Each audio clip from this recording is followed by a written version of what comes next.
በስመ አብ ወወልድ ወመንፈስ ቅዱስ አሐዱ አምላክ አሜን። እንደምን ዋላችሁ? እንደምን አመሻችሁ? ልዑል እግዚአብሔር በሕይወታችን ሁሉ ስለማይነገረው ስጦታው ስሙ ለዘላለም ይክበር ይመስገን።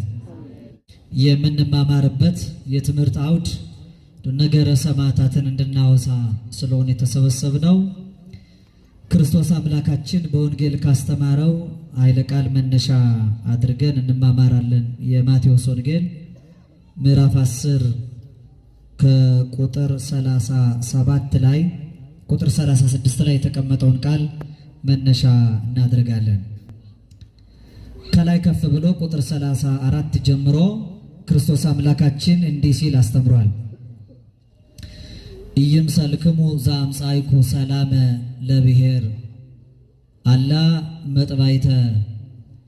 በምድር ላይ ለምድር ሰላምን ለማምጣት የመጣው አይምሰላችሁ፣ ነገር ግን ሰይፍን ነው እንጂ። ወመጻእኩሰ እፍልጥ ብእሴ እምአባሁ። እኔስ ወደዚህ ዓለም የመጣሁት ሰውን ከአባቱ ልለይ ነው። ወወለድተኒ እምእማ፣ ሴትንም ልጅ ከእናቷ። ወመራትኒ ማማታ፣ ምራትንም ከአማቷ ልለይ መጥቻለሁ። ወኩሉ ሰብአ ቤቱ ይጻረሮ ለሰብ፣ ለሰው የገዛ ቤተሰቦቹ ጠላቶቹ ይሆኑበታልና። ስለ ቃሉ አምላካችን እግዚአብሔር ስሙ ይክበር ይመስገን። በምድር ላይ ለምድር ሰላምን ለማምጣት የመጣው አይምሰላችሁ፣ ነገር ግን ሰይፍን ነው እንጂ። በምድር ላይ ሰላም ለመጨመር አይደለም እኔ የመጣሁት አለ።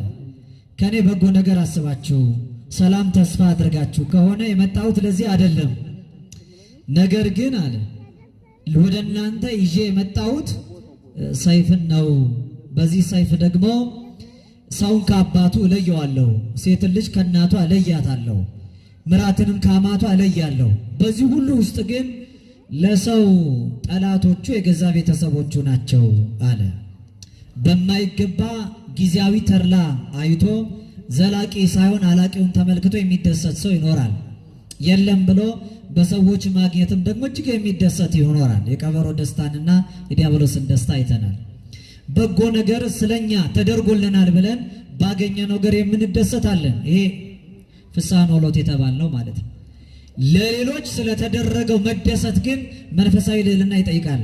የቅዱሳን መላእክቱ ደስታ እንደሰማ ነው ማለት ነው። ቅዱስ ኤፍሬም ሶርያዊ ወኩሉ ፍጥረት ተፈሳ በምጽአትከ፣ ባንተ መምጣት ፍጥረት ሁሉ ደስ አለው ይላል። ፍጥረት ሁሉ ምን አለው?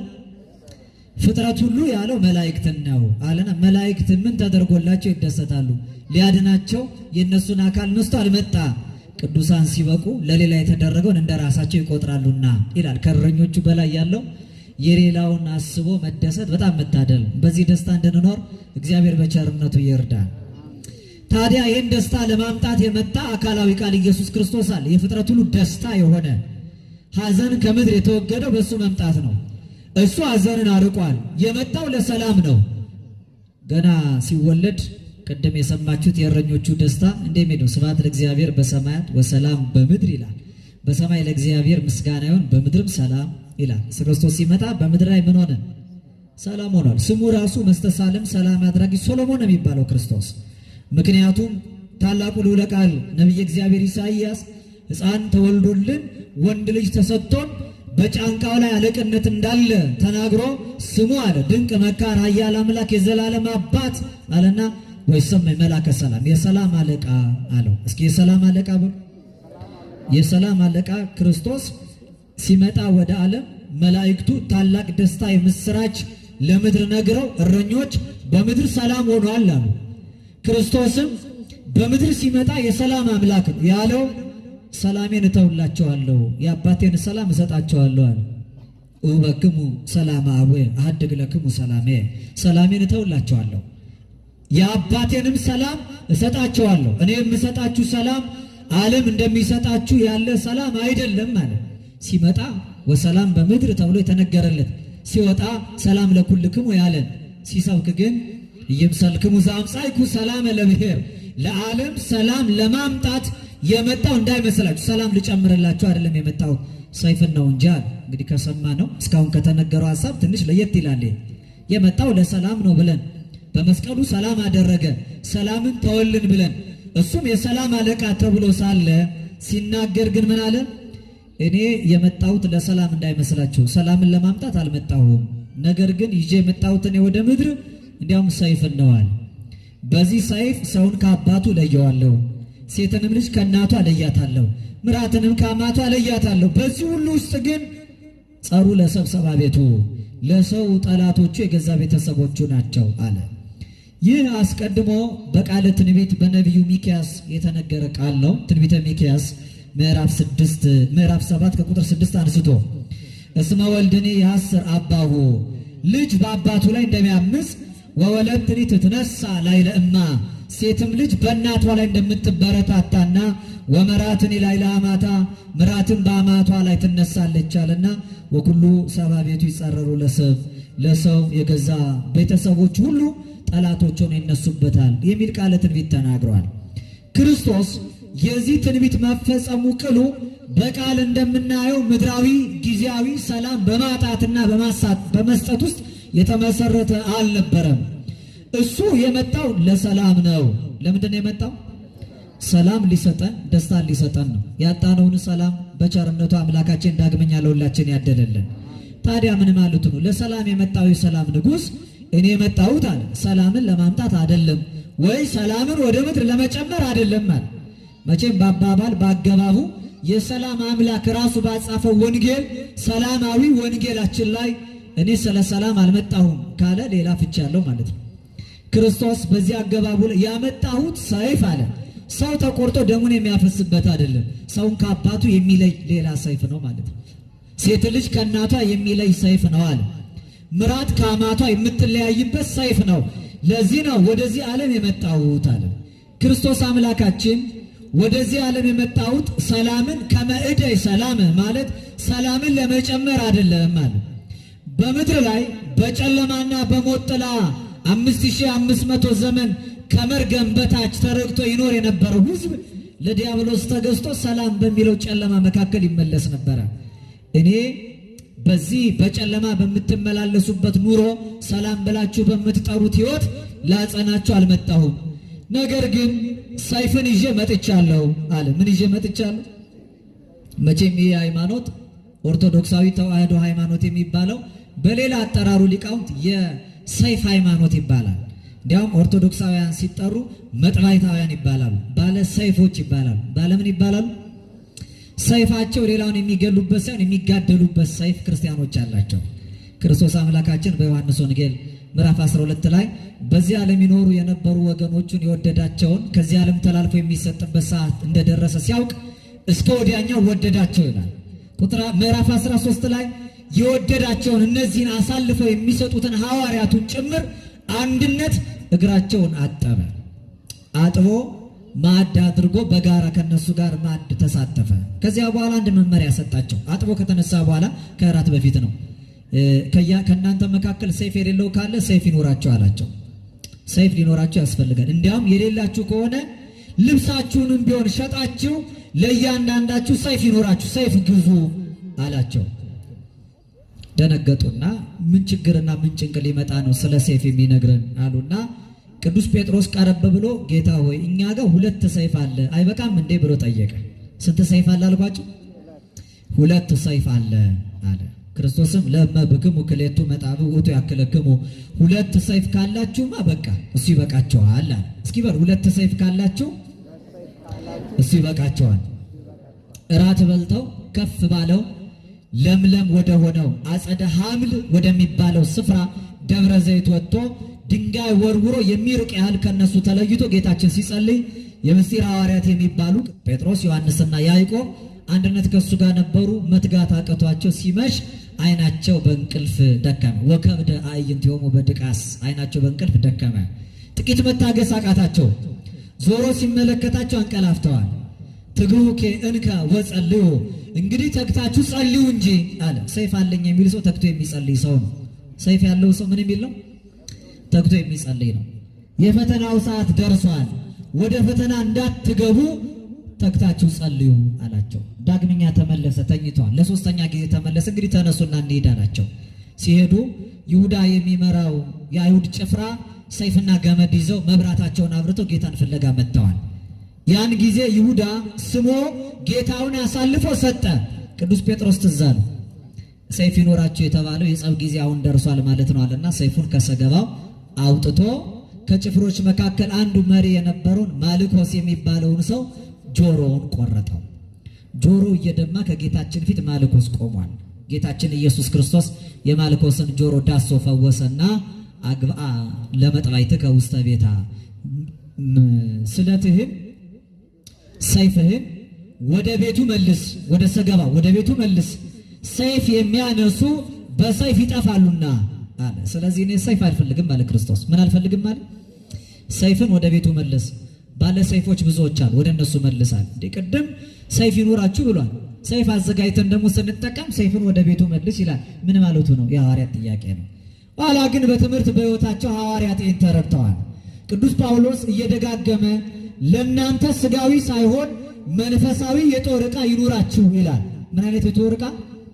ምን አይነት የጦር ዕቃ? ስጋዊ አይደለም፣ ደረቅ አይደለም፣ ረቂቁንና መንፈሳዊ፣ ጊዜያዊ አይደለም፣ ምድራዊ አይደለም፣ ዘላለማዊና ሰማያዊ የጦር ዕቃ ለእናንተ ይኑራችኋል።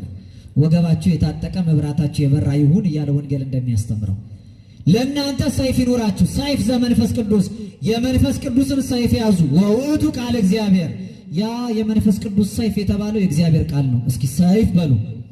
የእግዚአብሔር ቃል ነው። ሁለት ሰይፍ ይኑራችሁ የተባለው ሁለቱን የእግዚአብሔር ኪዳናት የተጻፉባቸውን ቃላት ነው። ብሉይ ኪዳንና አዲስ ኪዳንን ከያዛችሁ ለእናንተ ይበቃችኋል ነው ክርስቶስ ያለው። የካህን እጅ ጥንቱን ለመጽሐፉ ወንጌል ለቃሉ ሰይፍነት እንጂ ለመባረክ ካልሆነ ለጸብ አይቀርም። ለዚህ እኮ ነው ቅዱስ ጴጥሮስ እንኳን ለአንገት የሰደደው ጆሮ የቆረጠበት ልምድም የለውም። የካህን እጅም ለዚህ የሚቀን አይደለም።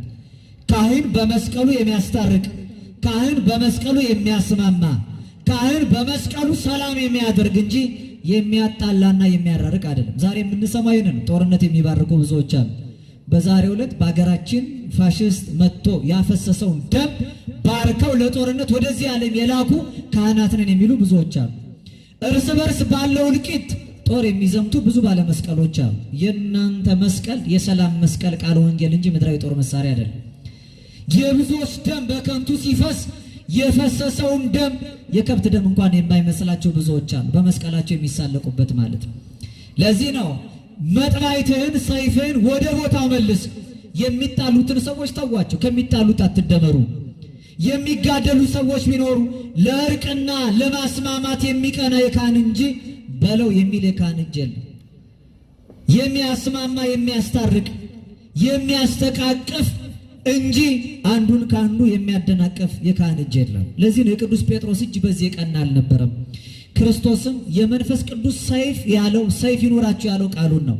በዕብራውያን መልእክት ምዕራፍ 4 ቁጥር 12 ላይ የእግዚአብሔር ቃል ሕያው የሚሰራም ሁለት አፍ ካለው ሰይፍ ይልቅ የተሳለ አጥንትና ስጋን ነፍስና መንፈስን ጅማትን ጭምር እስኪለይ ድረስ የሚዋጋ ነው ይላል። ነፍስና መንፈስ አጥንትና ጅማትን እስኪለይ ድረስ የሚዋጋ ሁለት አፍ ካለው ሰይፍ ይልቅ የተሳለው ስለት የተባለው የእግዚአብሔር ቃል ነው። ለእናንተ ሰይፍ ይኑራችሁ የሚለው መጽሐፍ ምድራዊና ስጋዊ የጦር መሳሪያ አይደለም። የምንታጠቀው የጦር መሳሪያችን ለእኛ መንፈሳዊ የጦር መሳሪያችን ነው፣ ቃለ ወንጌል ነው። ቤተ ክርስቲያን አሁን እዚህ ሰብስባ የምትሰጠው የሚሊተሪ ትሬኒንግ ነው፣ የጦር መሳሪያ ስልጠና ማለት ነው። አንድ ክርስቲያን እንዴት ወገቡ የታጠቀ እንደሚሆን፣ ጠላቱን እንዴት ድል መንሳት እንዳለበት የምንጋደለውና የምንዋጋው ስጋን ከለበሱ ደማውያን ጋር አይደለም፣ ከረቂቁ መንፈስ ከዚህ ዓለም ገዢ ጋር ነው። በተለይ በዚህ ዓመት እንግዲህ በጣም ፖለቲሳይዝ እንዳታደርጉት እንጂ የመጣውን ይህንን ፈተና ስትመለከቱ ስጋዊ በሆነ ዘመቻ ድል እንነሳለን ብሎ ማሰብ እንደው ጊዜያዊ ሀሳብ ሊመስል ይችላል። ምክንያቱም እየተጋደልንና እየተጣላን ያለነው ከትላንትና ከነገ ጋር ነው እንጂ ከዛሬ ጋር አይደለም። ሰው ከታሪክና ከሃይማኖት ጋር ከተጣላ ታሪክ ትናንት ነው፣ ሃይማኖት ተስፋ ነው። ስለዚህ ዛሬን ከማይጣላ ጋራ ረቂቅ የሆነ የአጋንንት ሴራ ካለበት ተጋድሎ ጋራ ሰው መንፈሳዊ የጦር ዕቃ ነው መሳሪያ ማድረግ ያለበት። ለዚህ ነው ቤተ ክርስቲያን ቅበላ በቤተ ክርስቲያን እናድርግ፣ ሰሙነ ነነዌን ቃል እግዚአብሔር እንታጠቅ፣ ብንጾም ብንጸልይ ብንመጸውት ብንሰግድ መልካም ምግባርና በጎ ትሩፋትን ብናጸና እንዲህ እንደ ደመና ከቦ ላያችን ላይ የወደቀውን መከራ በሙሉ ማራቅ እንችላለን የሚል ትምህርት የሚሰጥባት መንፈሳዊ የጦር ዕቃ። ምክንያቱም በዚህ ዘመን ለሰው ጠላቶቹ ራሳቸው የገዛ ቤተሰቦቹ ናቸው። በታሪክ ውስጥ የያኛው መቶ ክፍለ ዘመን ላይ የተመለከት ነው። ዛሬ የምናስበው ሰውን የገደለበት ታላቅ የሰማዕታት ቀን ብለን የምናስበው ስጋን የለበሰ እግዚአብሔር ከመፍጠር ያልናቀውን ሰው ራሱ ሰውን የበላበት ሰው ራሱ የሰውን ደም ያፈሰሰበት የከፋ ዘመን። ዛሬ በጣም ዘመን ከመክፋቱ ጊዜ ከማለፉ በስተቀር የተቀየረ ነገር የለም። እንዲሁ ነው። በሰዎች ምክንያት የሰዎች ደም ያለማቋረጥ የሚፈስበት ዘመን ላይ ነው ያለ ነው። እግዚአብሔር በቸርነቱ እረፍቱን ለምድራችን ያደለልን። ለሰው የገዛ ቤተሰቦቹ ጠላት የሆኑበታል። አንደኛው ሰው ለተባለ የሰው ልጅ ወልደ እጓለ እመሕያው ክርስቶስ አምላካችን ጠላት የሆኑት ሌሎች አይደሉም፣ ራሳቸው ሰዎች ናቸው። የገዛ ቤተሰቦቹ እስራኤላውያን ወገኖቹ ሆነው ሳለ ለክርስቶስ ጠላቶች ሆነውበታል። ከማዕዱ የተሳተፈ እግሩን የታጠበ ከጌታ እጅ የበላ ይሁዳ ለክርስቶስ ጠላት ሆኖ ተነስቶበታል። ቅዱስ ዮሐንስ በወንጌሉ ምዕራፍ 1 ቁጥር 11 ላይ መጻ ውስተ ዚአሁ ወሊያውሰ ይተወክፍዎ፣ ወደ ወገኖቹ መጣ፣ የገዛ ወገኖቹ ግን አልተቀበሉትም ይላል። በሉ እስኪ ወደ ገዛ በሉ፣ ወደ ወገኖቹ መጣ፣ የገዛ ወገኖቹ አልተቀበሉትም። የገዛ ማለት የራሱ ማለት ነው። የራሱ ወገኖቹ ወደሚላቸው ቤተ እስራኤላውያን መጣ፣ ከነሱ መካከል ተወለደ። ነገር ግን የራስ የሚላቸው እስራኤላውያን እስራኤል ዘሥጋ ወልደ ዘበኩረ የበኩር ልጆቼ ብሎ ወደ እነሱ ቢመጣ ወደ ወገኖቹ ቢመጣ የገዛ ወገኖቹ ግን አልተቀበሉትም። እንዲያውም ገፈው ገርፈው ቸንክረው ጌታችን ኢየሱስ ክርስቶስ ሰቀሉት። ወገኖቹ አልተቀበሉትም። ለሰው የገዛ የራሱ ቤተሰቦቹ ጠላቶች ይሆኑበታል። ትንቢተ ኢሳይያስ ምዕራፍ 53 ቁጥር 3 ላይ ነቢዩ አስቀድሞ እንደሚል ትንቢት ተናገረ። የተናቀ ከሰውም የተጠላ የሕማም ሰው ደዌንም የሚያውቅ ነው። ሰውም ፊቱን እንደሚሰውርበት የተናቀ ነው፣ እኛም አላከበርነውም አለ። እኛ አክብረነዋል? አላከበርነውም። እኛም አላከበርነውም አለ። እንዲያውም ፊቱን የሚመልስበት የተናቀ የሕማም ሰው ሆነ። ነሳ ደዌነ ደዌያችንን ነሳ፣ ወጾረ ሕማመን ሕማማችንን ተሸከመ። በሱ ቁስል እኛ ተፈወስ። እኛ ወዳጆቹ ቤተሰቦች ሆነን ሳለን የገዛ ወገኖቹ ግን አልተቀበልነው። እንዲያውም ጨክነን ጠልተን ተመቅኝተን የገዛ ጌታችን ለኛው የመጣውን እኛው ቸንክረን ሰቀልነው። ሰዎች ያሉ አለ ነቢዩ በእጆቹ መካከል ችንካር ይመለከታሉ። ይሄ ችንካር ምንድን ነው ብለው ይጠይቁታል። ትንቢተ ዘካርያስ ምዕራፍ 13 ቁጥር 6 ላይ ሰውም ይህ በእጅ መካከል ያለው ቁስል ምንድን ነው ይለዋል። እርሱም በወዳጆቼ ቤት የቆሰልኩት ቁስል ነው ይላል አለ። በምን ቤት የቆሰልኩት? በወዳጆቼ ቤት የቆሰልኩት ቁስል ነው ይላል። ወዳጆቹ እኛው ማለት ነው።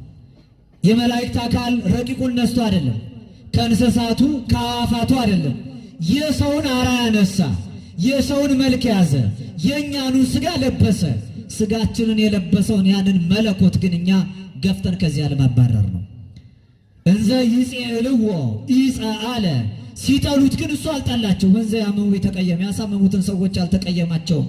በቁጣ ጎተቱት፣ በፍቅር ተከተለ።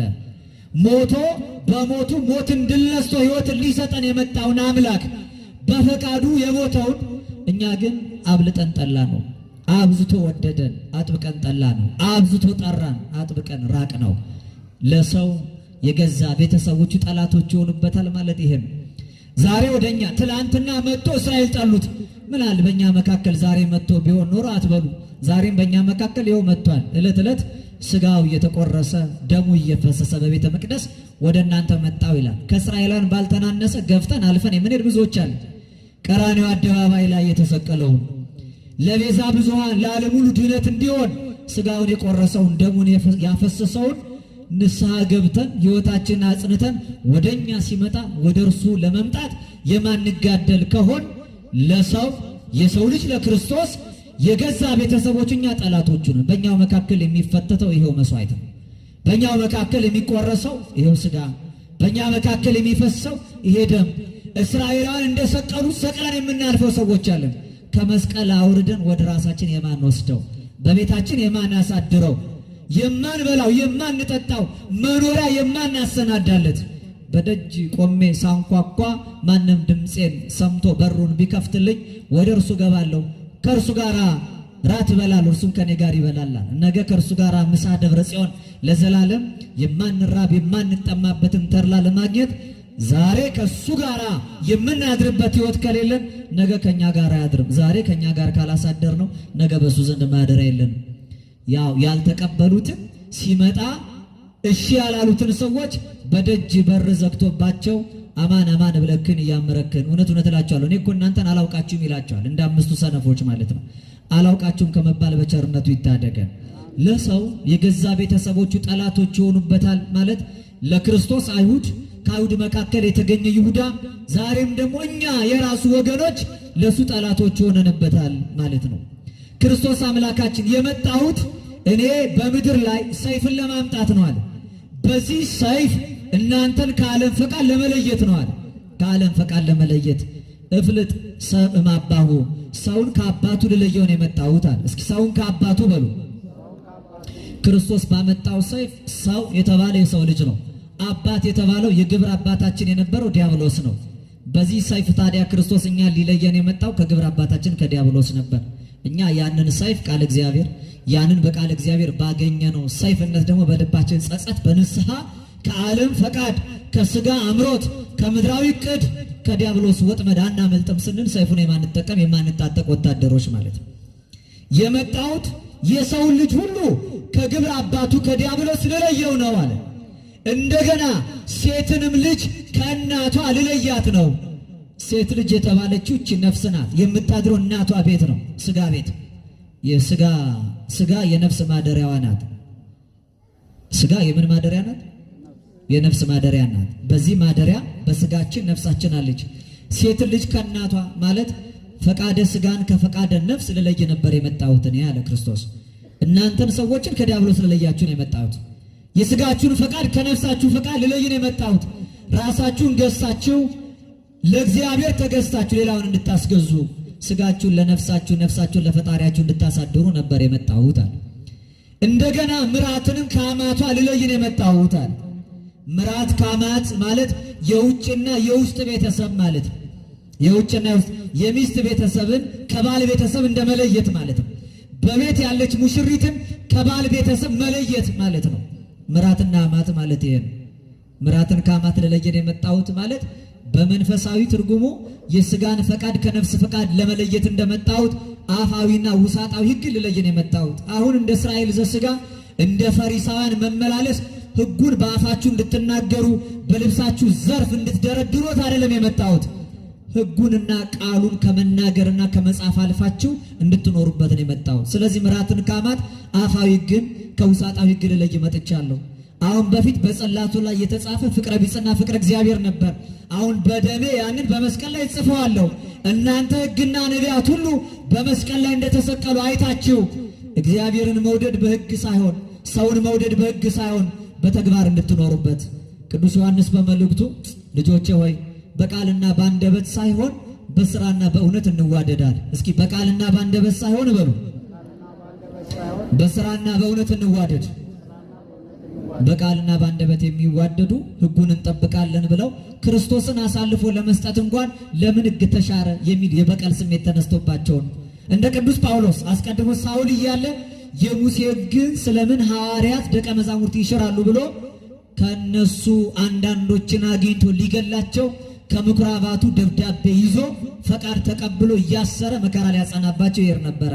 ይሄን የሚያደርገው ለአፋዊ ሕግ ነው። እኔ ግን በዚህ ሰይፍነት ልለይ የመጣሁት አፋዊ ሕግ ለምን ተጠበቀ ለምን አልተጠበቀ ሳይሆን በውሳጣዊ ሕግ የበለጠውን እንድትጠብቁ ነው አለ። ክርስቶስ ከተሰቀለ በኋላ በጣም የሚደንቅ አይሁድ የተናገሩት ነገር አለ። እላንቱ ስጋት እይቢታ ዲበ መሳቅል ይሆን። እነዚህ ስጋዎች አሉ ሰቅለው እኮ ነው በመስቀላቸው ላይ እንዳያድሩ። ለምን? ሰንበት ትልቅ በዓል ስለሆነ ስለ ሰንበት ክብር ቶሎ ከመስቀል ላይ ይውረዷል። የሰንበትን ጌታ ሰቅሎ ስለ ሰንበት ክብር መጨነቅ ማለት ነው። በጣም የሚያሳዝን አፋዊ ሕግ ነው። አትግደል የሚለውን ሕግ ይጠነቀቁበታል። በዝሙትና በኃጢአት ምክንያት ስታመነዝር አገኘናት ምን እናርጋታል? ግደሏት ሲል ይትቅትል የሚለውን ሕግ አልፏል ብለው ክርስቶስን ሊከሱ ይፈልጉ ነበር። አይተዋት ብሎ ቢምራት ደግሞ የሙሴ ሕግ ተወግራ ትሙት ብሎ የለም ብለው ለሕጉ ነው የሚጨነቁት። እንዲህ ብለው ለሕጉ እንጨነቃለን የሚሉ የሕግ ባለቤት ራሱ ሰራይ ሕግን የሰራ ሕግን የፈጸመውን ክርስቶስ ግን በእንጨት መስቀል ራቁቱን ቸንክረው ሰቅለውታል። ሰንበትን እናከብራለን የሚሉ የሰንበትን ጌታ ግን የሰቀሉ ብዙዎች አሉ። ስለ ሕጉ እንጨነቃለን የሚሉ ሕጉን ግን የሚተላለፉ ብዙዎች አሉ። እኔ የመጣሁት ግን ይሄን ለመለየት ነው አለ። አፋዊ ሕግን ከውሳጣዊ ሕግ ለመለየት መጥቻለሁ አለ። ስለ ወንድማችሁ የምታስቡ ስለ ወንድማችሁ የምትጨነቁ እናንተ ሕግን እንጠብቃለን የምትሉ መጨነቃችሁ በአፍ አይሁን፣ መጨነቃችሁ በውስጥ መጨነቃችሁ በልብ ይሁን እንጂ። ስለዚህ ምራትን ከአማቷ ልለይን የመጣሁት እኔ፣ አፋዊ ሕግ ከውሳጣዊ ሕግ፣ ሴት ልጅ ከእናቷ ልለይን የመጣሁት እኔ፣ ነፍስን ፈቃድ ከስጋ ፈቃድ፣ ሰውን ከአባቱ ልለይን የመጣሁት እኔ፣ ደቂቃ አዳምን ከግብረ አባቱ ከዲያብሎስ ልለይ መጥቻለሁ። እና ግን ምን ዋጋ አለው? ለሰው የገዛ ቤተሰቦቹ ጠላቶች ይሆኑበታል። ተለዩ ብዬ ብነግራቸው እኔን ግን ከዚህ ዓለም ለይተው ሰቀሉኝ እንጂ አለ ክርስቶስ አምላካችን። ስለዚህ መጀመሪያ ለሰው የገዛ ቤተሰቦቹ ጠላቶች ይሆኑበታል ማለት ሰው የተባለ የሰው ልጅ ኢየሱስ ክርስቶስን የገዛ ወገኖቹ አይሁድ፣ ይሁዳ እንደገናም ክርስቲያን የምንባልኛ በግፍ በከንቱ ከሕይወታችን ያራቅነውን የሚመለከት ነው። ሁለተኛ ለሰው የገዛ ቤተሰቦቹ ጠላቶች ይሆኑበታል የተባለው ክርስቶስን ተከትለው የሚኖሩ የክርስቶስ ዘር የሆኑት የሰው ልጆች በሙሉ ዛሬ ጠላቶቻቸው እነዚያው የሰው ልጆች ናቸው ማለት ነው። ንጉሥ የወደደውን ዘመን የወለደውን አትመስልምን እያሉ መከራ የሚያጸኑበት በጣም ብዙ ሰዎች ለሰው ላይ አሉ። እንዲያ ነው መከራ የሚያጸኑ ጊዜውን መስለው የሚኖሩ ሐዘን፣ ሕማምን፣ ጭንቅና መከራን በክርስቲያኖች ላይ የሚያጸኑት የማይመስሉ እንዳይመስሏችሁ፣ ይልቁኑ እኛ ነው የሚመስሉ ሰዎች ናቸው። መንገድ የሚያሳዩት የገዛ ቤተሰቦቻችን ናቸው። መከራ ለክርስቲያኑ የሚያጸኑት የገዛ ቤተሰቦች ናቸው።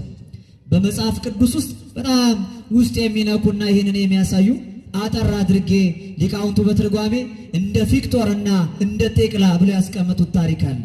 ሁለቱን እነግራቸዋለሁ። እናንተ ሰፋ ያለውን ሚያዝያ 27 ቀንና መስከረም 27 ቀን የሚከበረውን መጽሐፈ ስንክሳር ብታነቡ የሁለቱን ቅዱሳን ዜና ተጋድሏቸውን ታያላችሁ።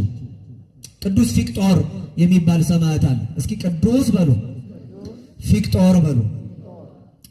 የዚህ ታላቅ መስተጋድል የተጋድሎ ጣዕም በሁላችን ላይ ይደር። በዚህ ዘመን በግፍ ልክ እንደሱ የሚፈሰውን የሰማዕታቱን ደም ቅዱስ ፊቅጦር አማልዶ በክብር ያኑርልን። ቅዱስ ፊቅጦር አባቱ ህርማኖስ ይባላል።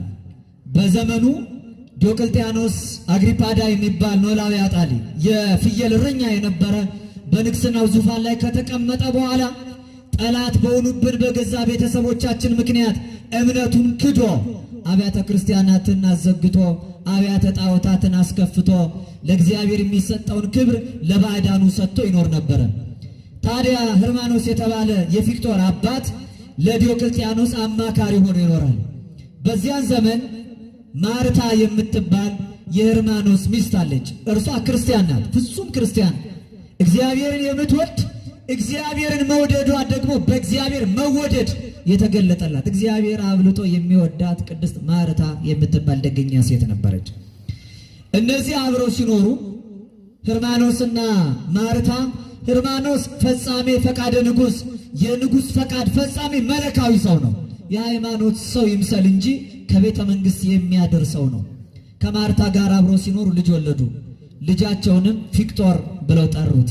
ቪክቶሪያስ ማለት ድል አድራጊ፣ መዋኢ፣ አሸናፊ ማለት ነው። ስሙ በእኛ ሀገር ቢሆን አሸናፊ ተብሎ እንደሚጠራው ማለት ነው። ፊቅጦር ብለው ጠሩት። ፊቅጦር በቤት ውስጥ አባቱ ህርማኖስን በግብር እያየ እናቱን ግን በትምህርት እየሰማ እያደመጠ አደገ። ዕድሜው 20 በሆነበት ጊዜ ህርማኖስ ልጁን ፊቅጦርን ወደ ንጉሥ ወሰደውና እንዲሾም እንዲሸለም በአባቱ ስፍራ ተተክቶ ንጉሡን አማካሪ እንደሚሆን ተስፋ ሰጥቶ ክብር አሰጠው። ነገር ግን ክብረ ዓለምን የናቀ እንደገና ደግሞ ለጦም አዳሪዎች የተጨነቀ በእናቱ ትምህርትም ደግሞ የዚህን ዓለም ክብር በሙሉ አንቅሮ የተፋ ሰው ስለነበረ ለጊዜ አባቱን ፈቃድ ለመፈጸም እሺ ብሎ በስልጣኑ ለክርስቲያኖች እያደላ የሚኖር ታላቅ ሰው ሆነ። ጣዖታትን የሚንቅ ነበረ። ለድሃና ለተገፋ የሚጨነቅ ነበረ። በጣም ብዙዎችን እየደገፈ ያኖራቸዋል። ዲዮቅልጥያኖስ በዘመኑ ክርስቲያኖችን በሙሉ ሲያስገድላቸው ይሄ ፊቅጦር እየተደበቀ እየሄደ የክርስቲያኖችን ስጋ እየሰበሰበ እያጠበ በክብር ይቀብራቸው ነበረ። የሰማችሁ ነው። እንዲህ ያሉትን ደገኛ ሰዎች በተጨነቅንበት በክፉ ዘመን እግዚአብሔር ያስነሳልን። ከዚያ በኋላ ነው ይሄንን ሲመለከት ታላቁ ዲዮቅልጥያኖስ አዘነ። እንዲያውም የገዛ አባቱ ህርማኖስ ይሄን ሲሰማ ልጁን አብልጦ ጠላውና ተጸየፈው። ጠርቶ ተቆጣው። ያ ጊዜ ልጁ ንሳ ነዋይከ ዘዋብከኒ እምይእዜሰ እጥቀነ ለክርስቶስ ንጉሥ ሕያው ለሆነው ለክርስቶስ ከዚህ በኋላ እገዛለሁ። ያንተን ስልጣን የሰጠኝን ንብረት ሁሉ ውሰድ፣ ጠፊ ነው ካንተ ጋር አብሮ ይጥፋ ብሎ ለአባቱ ሰጠው። አባቱ እየጎተተ ወደ ዲዮቅልጥያኖስ ወስዶ ማስተማሪያ እንዲሆን የገዛ ልጄን በአደባባይ ሰቅለህ ቀልተህ ግደልልኝ ብሎ ሰጠ። እየሰማችሁ ነው። ለዚህ ነው ክርስቶስ አምላካችን እንዲህ አለ፣ ኢይምሰልክሙ ዘአምጻእኩ ሰላም ለብሔር፣ እኔ በምድር ላይ ሰላምን ለማምጣት የመጣው እንዳይመስላችሁ፣ ነገር ግን ሰይፍን ነው አለ። ፊቅጦር የታጠቀውን ሰይፍ ነው ይዤ የመጣሁት። ከመ እፍልጥ ወልድ እምአባሁ፣ ወንድን ልጅ ከአባቱ ልለይ መጥቻለሁ። ፊቅጦር የመሰለውን መስተጋድል ከአባቱ ህርማኖስ ልለይ መጥቻለሁ አለ። ያን ጊዜ አባቱ ምናልባት ራርቶና አዝኖ በአደባባይ ሊቃላ ሲል እንዳያስጠለው አሰበና ዲዮቅልጥያኖስ ከሮም አንስቶ ወስዶ ወደ እስክንድርያ አጋዘው። ወደ እስክንድርያ እያዳፉ ወደ ግብፅ ታላቁ ፊቅጦርን ሲያመጡት በአደባባይ መካከል አይኑን ጎልጉለው ምላሱን ቆርጠው እሱን ቁልቁል ሰቅለው እየቸነከሩ መከራ ሲያጸኑበት አንዲት የ15 ዓመት ብላቴና በሰገነት ላይ ሆና እስክንድርያ ሀገር የምትኖር ሴት ይሄን ሁሉ ትመለከት ጀመረ።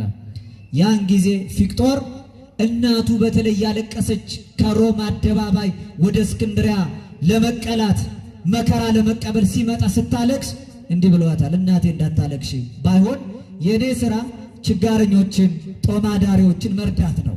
በግፍ የተጋዙ ክርስቲያኖችን አስከሬናቸውን ሰብስቦ አጥቦ ገንዞ መቅበር ነው። እኔን ነፍሴን የምታስደስችው ይሄ ስራዬ ባንቺ በኩል ቢቀጥል ነው አላት። ታላቋ ማርታም በቅድስና በንጽህና ኖራ በዚያው በሮም ይሄን የሱን ስራ ስትሰራ ቆይታለች።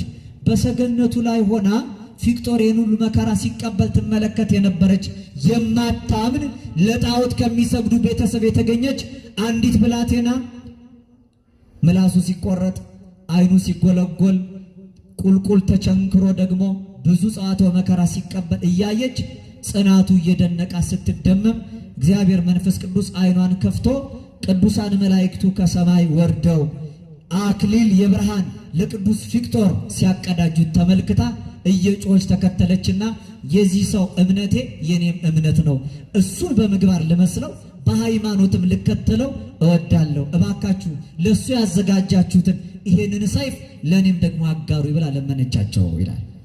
እቺ ሴት ቅድስት ኮሮና ትባላለች። ማ ትባላለች? በሽታ ነው መሰለኝ እናንተ የምታውቁት ቅድስት ኮሮና በሚል ቅድስት ኮሮና በሉ እስኪ። ያን ጊዜ በዘንባባ እንጨት ላይ ክፉኛ አድርገው ወጥረው ይቺን ሴት ለሁለት በመጋዝ ሰንጥቀው እሷም የድል አክሊል እንድትቀበል ሆናለች። እሷ ከምራት ከማታ ተለይታ አድጋበት ከነበረው ቤተ ጣዖት ወጥታ የፊቅጦርን አምላክ ተከትሏለች። ቅዱስ ፊቅጦርም የዚህን የሥጋ ዓለም ኑሮ ትቶ በታጠቀው መንፈሳዊ ሰይፍ ከአባቱ ተቆርጦ ተለይቶ ለሰማይ ክብር በቅቷል። ለሰው አለ ክርስቶስ የገዛ ቤተሰቦቹ ጠላቶቹ ይሆኑበታል። እኔ የመጣሁት በዚህ ሰይፍ ወንድ ልጅ ከአባቱ ለመለየት ነው አለ። የቅዱስ ፊቅጦር በረከቱ በሁላችን ላይ ይዳር። ቤተ ክርስቲያናችን እንዲህ የሚያልፉትን የተሸነፉ ሳይሆን በአሸናፊዎች መካከል ድል የነሱ ቅዱሳን ብላ ታከብራለች። ያ ኦርቶዶክስ ሃይማኖት ማለት ማጠቃለያችን ነው። የአሸናፊዎች ሃይማኖት ማለት አይደለም። ይሄን በደንብ ያዙ እስኪ። ኦርቶዶክሳዊ ተዋህዶ ማለት በሉ እሺ፣ ሃይማኖታችን በሉ። የአሸናፊዎች ሃይማኖት አይደለም። እና የምኖች ሃይማኖት ነው? አረ በጭራሽ የተሸናፊም አይደለም። አሸናፊ ካልሆነ ታዲያ ምንድነው? ቅዱስ ጳውሎስ ምን አለ? በወደደን በእርሱኛ ከአሸናፊዎች እንበልጣለን አለ። አያችሁ፣ አሸናፊዎች አለ። እኛ ስማችን ሃይፐር ኒኮሜንስ ወይም የአሸናፊዎች አሸናፊ ነው የምንባለው። እስኪ በሉ የአሸናፊዎች በሉ አሸናፊ። ሄርማኖስን ድል የነሳ ፊክጦር ያለ። ሄርማኖስ ለጊዜው ልጁን አስገድሎ ሊመስለው ይችላል። ነገር ግን ፊክጦር ሄርማኖስን ድል ነስቷል። በሰማይ መንግስት በማታልፈው ርስት ከብሯል። በዚያ ዘመን የገደሉ ሰዎችን ማንም አያከብራቸውም። የ1929ን ታሪክ ዛሬ የሞቱትን ሰዎች ግን ሐውልት አቁማ ቤተክርስቲያን ድል የነሱ እነዚህ ሰማዕታት ናቸው ብላ ዛሬም ተዘክራቸዋለች። ምክንያቱም የአሸናፊዎች አሸናፊ ስለሆኑ። የመጨረሻውን ልንገራቸው። ታላቋ እናት ቴክላ ትባላለች። እቺ በሐዋርያው በቅዱስ ጳውሎስ ዘመን የተነሳች ናት። ቅዱስ ጳውሎስ ኒቆሜዲያ ከምትባለው ግዛት ተነስቶ መቄዶንያ ወደምትባል መንደር ገብቶ ሲያስተምር ብዙዎች ከዚህ መንደር ከዚህ ሀገር ይውጣልን አሉ። አንዳንዶች ትምህርቱን ይሰማሉ፣ አንዳንዶች ግን ልጆቻቸውን በቤት ይቆልፉባቸዋል እንዳይከተሏቸው።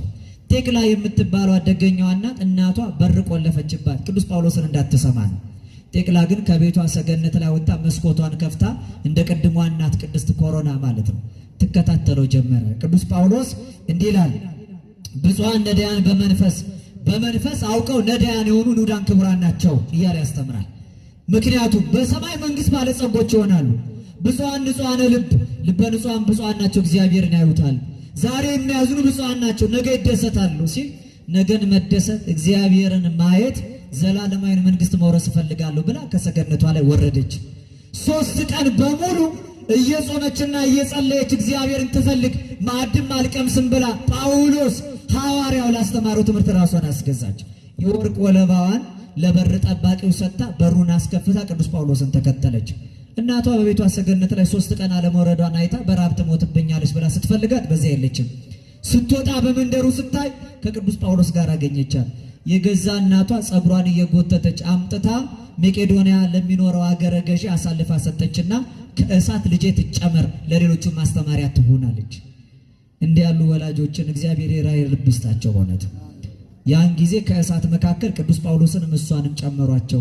ነገር ግን ምንም ሳይሆኑ የእሳትን ኃይል በሃይማኖት አጠፉ እንደተባለ ድል ነስታ በዛ መካከል ስትወጣ ያ በእሳት ያልተበላ የረዘመ ጸጉሯን ቆረጠችና ወገቧን ታጥቃ ከዓለም ፈቃድ ርቃ ቅዱስ ጳውሎስን ተከተለ። ለድብ ለተራበ አውሬ እንኳን ቢሰጧት ከዚያ መካከል እግዚአብሔር በቸርነቱ ታድጎ ነፃ ወጣት። ያን ጊዜ ሰው አባቱን እንደሚተው ሴትም ልጅ ከእናቷ የምትለይበት መንፈሳዊ የጦር ዕቃ ያ ሰይፍ በቴክላ ሕይወት መካከል ታይቷል። እስኪ መጨረሻው እንመልከት። እኔ የመጣሁት ሰላምን ለማምጣት አይደለም አለ ክርስቶስ። ታዲያ ሰይፍን ነው። በዚህ ሰይፍ አለ የሰው ልጅ ከአባቱ እናንተን ከግብረ አባት ከዲያብሎስ፣ ሴትን ልጅ ከእናቷ የነፍስን ፈቃድ ከስጋ ፈቃድ፣ ምራትን ከአማቷ አፋዊ ግን ከውሳጣዊ ግን ልለይ መጥቻለሁ። ሁለተኛ ወንድ ልጅ ከአባቱ እንደ ፊክጦር ያለውን ከርሚያኖስ፣ ሴት ልጅ ከእናቷ እንደ ቴክላ ያለችውን ከገዛ እናቷ ፈቃድ ልለይ መጥቻለሁ። የሃይማኖቱ መንገድ እንዲህ ስለሆነ የመጨረሻው ግን ለሰው የገዛ ቤተሰቦቹ ጠላቶች ይሆኑበታል ማለት ለኛ ዛሬ ጠላቶቻችን የገዛ ሕዋሳቶቻችን ናቸው። ቤተሰቦቻችን ናቸው ሕዋሳቶቻችን። ዛሬ ጠላታችን የገዛ ዓይናችን ነው። ዛሬ ጠላታችን የገዛ ጆሮአችን ነው። ዛሬ ጠላታችን የገዛ እጃችን ነው። ለሰው ጠላቱ የገዛ ቤተሰቡ ነው። ዛሬ ቃታና መሳሪያ እየሳበ ወንድሙን የሚገለው ሰው ከሌላው ሰው በተዋሰው እጅ አይደለም፣ በገዛ እጁ ነው። ክፉ ወሬ የሚያነበው፣ ክፉ ወሬ የሚጽፈው፣ ክፉ ስድብ የሚናገረው፣ ራሱን የማይገዛው ሰው ለእግዚአብሔር የማይገዛው የሚፈልገውን ሳይሆን የማይፈልገውን የሚያደርገው በስሜታዊ ፈቃድ በስጋዊ አእምሮቱ እየተነሳሳ ጠላት የሆነበት የገዛ ስጋዊ ፈቃዱ ነው። ስጋውን መግዛት ያልቻለ ብዙ ሰው አለ። በጣም ብዙዎቻችን ስጋችንን መግዛት አልቻልንም። እጆቻችን አይታዘዙልንም። ክፉ ነገር ይጽፋሉ፣ ክፉ ቃታ ይስባሉ፣ የገዛ ወንድምን ደም ያፈሳሉ። እግሮቻችን ጠላቶቻችን ናቸው። በጎ የምስራች ለመናገር ወደ ቤቱ የሚገሰግሱ አይደሉም።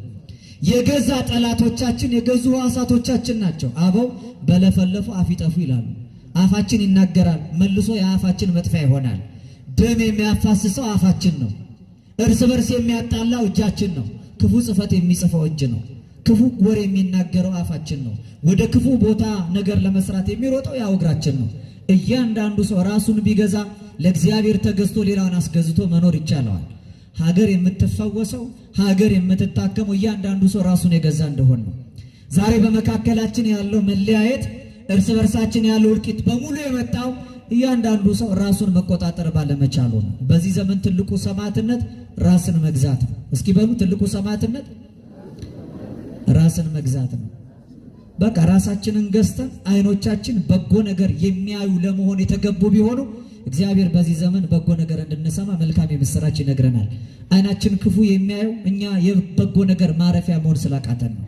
ጆሮቻችን ክፉ ወሬ የሚሰሙት ትናንትና የሰማዕታት መታሰቢያ ብለን ይህን ያህል ዓመት ያለፈው ከምንለው አልፈን ዛሬም በመካከላችን ሰማዕታቱን የምናየው በከንቱ እንደ ክረምት ጎርፍ ሳያቋርጥ የሚፈሰውን የምእመናንን ደም የቆሙትን ሰዎች እንባ የምንመለከተው አይኖቻችን በጎ ነገር ለማየት የተገቡ ስላልሆኑ ነው።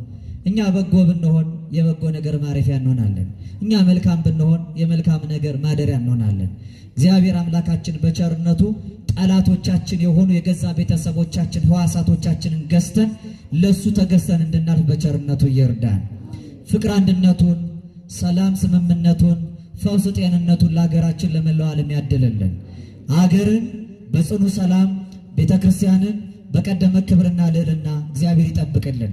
እሱን ደስ ከማያሰኘው ከክፉ ሕሊና ርቀን መውደዱን በልባችን አምልኮቱን በሊናችን አጽንቶ የመንግስቱ ዜጎች አድርገን ወእመሂ ስእትኩ አንትሙ ለበመንፈስ አርቱን ያላገባብ የጨመርኩትን ስቼ የሚያጎደልኩትን ሊቃውንት አባቶች መምህራን መንፈሳውያን እግዚአብሔር ቤተሰቦች አርሙኝ። ያለፉትን ሰማዕታት እያለፉ ያሉትን የከበሩ ንጹሐንን በረከታቸውን በሁላችን ላይ ያሳድርብን። ጸሩ ለሰብ ሰባ ቤቱ ለሰው የገዛ ቤተሰቦቹ ጠላቶች ይሆኑበታል። እግዚአብሔር ጠላቶቻችን ያስታክስልን። ወስብሐት ለእግዚአብሔር።